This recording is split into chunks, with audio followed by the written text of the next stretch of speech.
So this is Titus chapter 1, the scripture for the 8th of October. Now, in many ways, I think the epistle to Titus is really similar to the first epistle to Timothy. Both, there's some dubiousness as to whether Paul was actually the author.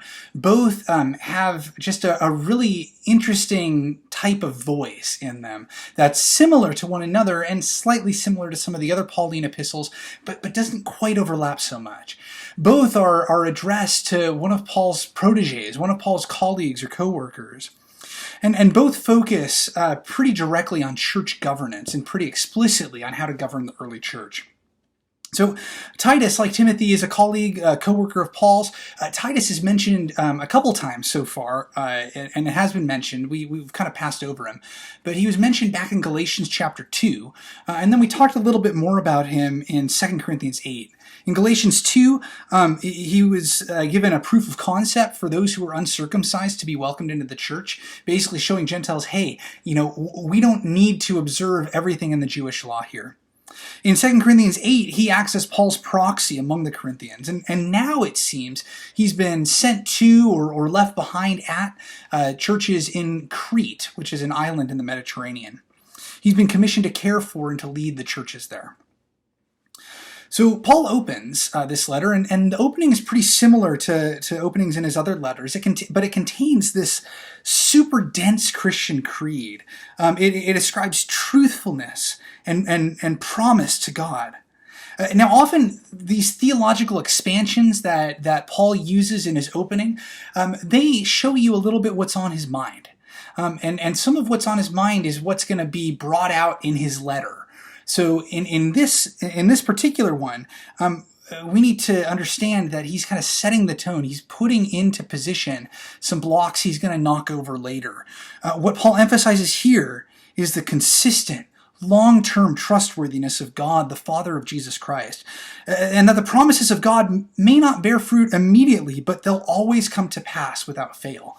So in reading through Titus, tend to that idea of the consistency of God versus a little bit of the changeability of human beings. Now, Titus has been charged with keeping the congregations on Crete orderly, finding faithful leaders who Paul here calls elders for the congregations. Now, we talked briefly about the difference between episkopos, which is normally rendered overseer or bishop, back in 1 Timothy chapter 3, and then diakonos, which is usually rendered as deacon or as minister. And I've linked the video to 1 Timothy 3 below in case you need a refresher on it.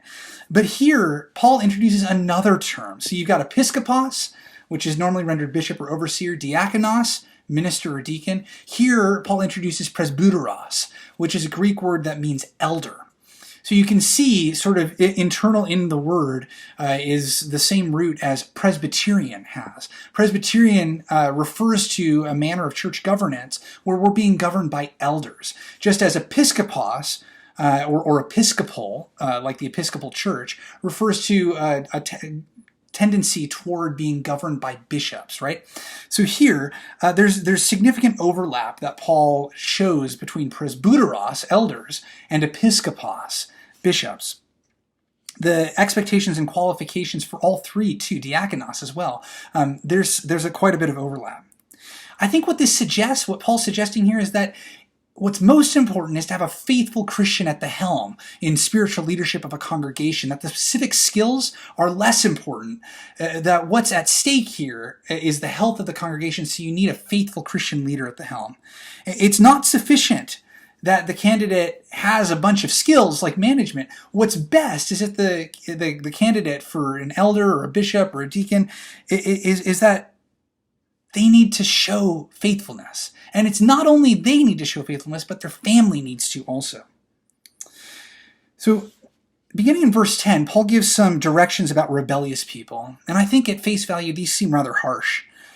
They are kind of harsh. But I think that what Paul's conveying to us is the reality that not everyone is interested in having good faith conversations about things that matter.